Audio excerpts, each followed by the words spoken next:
every day you shall offer a bull as a sin offering for atonement. Also you shall offer a sin offering for the altar.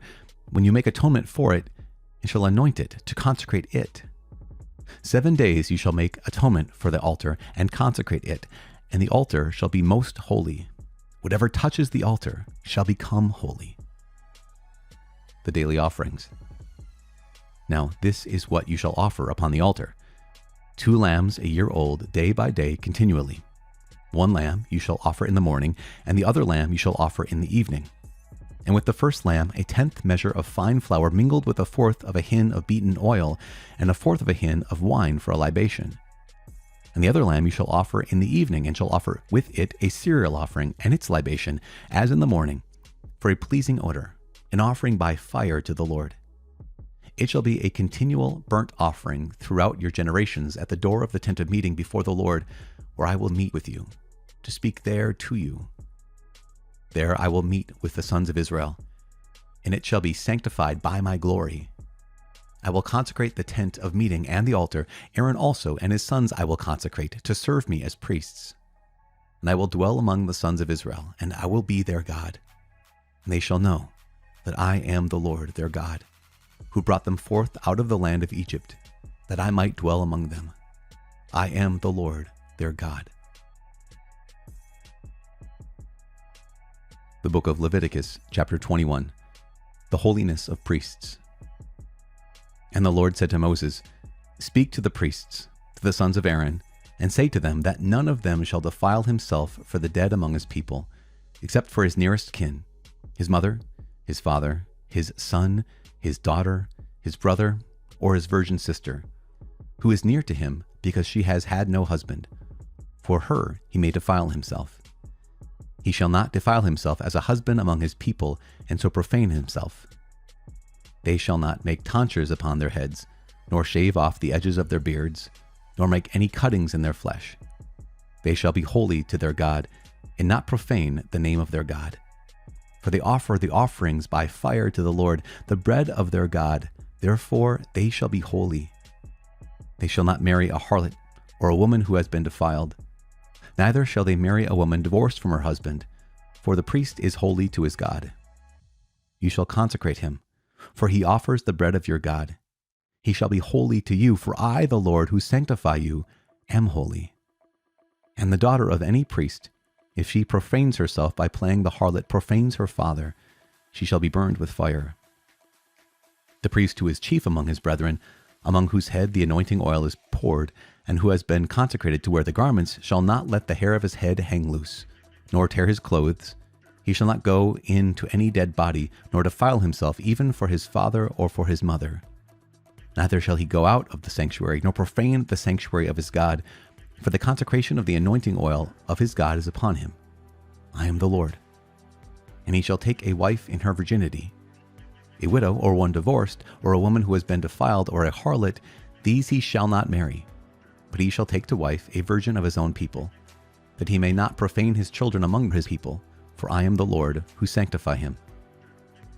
And the Lord said to Moses, Say to Aaron, None of your descendants throughout their generations who has had a blemish may approach to offer the bread of his God.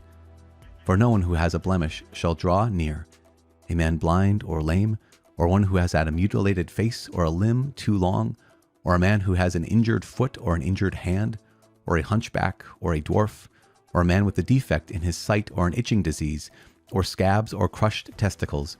No man of his descendants, of Aaron the priest, who has a blemish, shall come near to offer the Lord's offerings by fire, since he has a blemish. He shall not come near to offer the bread of his God.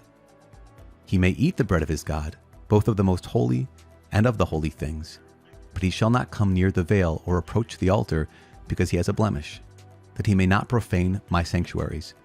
For I am the Lord who sanctify them. So Moses spoke to Aaron, and to his sons, and to all the sons of Israel. Psalm 119, verses 121 through 176. I have done what is right and just. Do not leave me to my oppressors. Be surety for your servant for good. Let not the godless oppress me.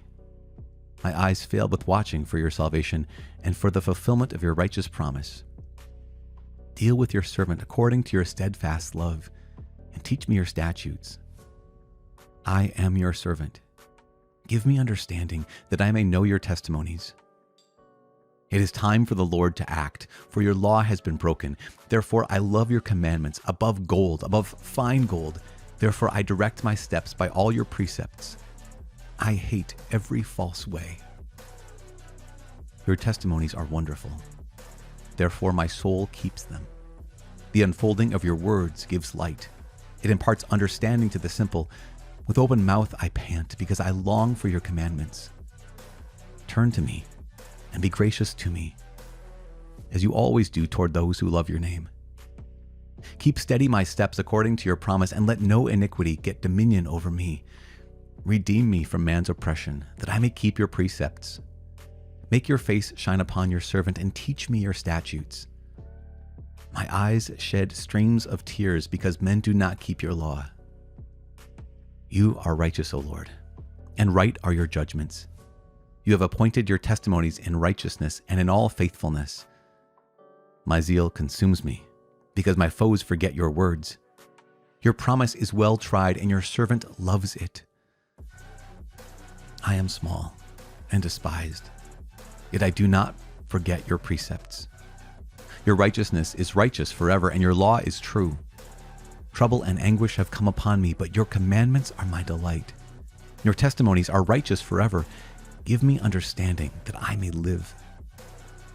With my whole heart I cry, answer me, O Lord. I will keep your statutes. I cry to you, save me, that I may observe your testimonies. I rise before dawn and cry for help. I hope in your words.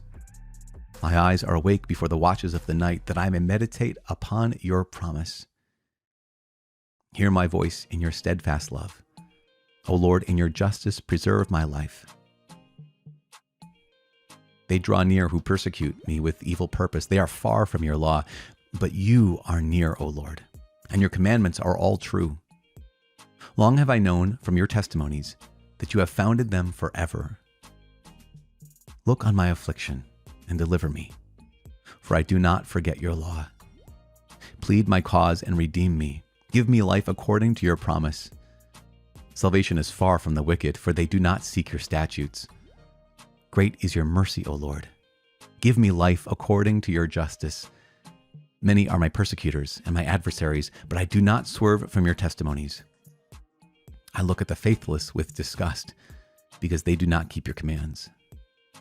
Consider how I love your precepts. Preserve my life according to your steadfast love,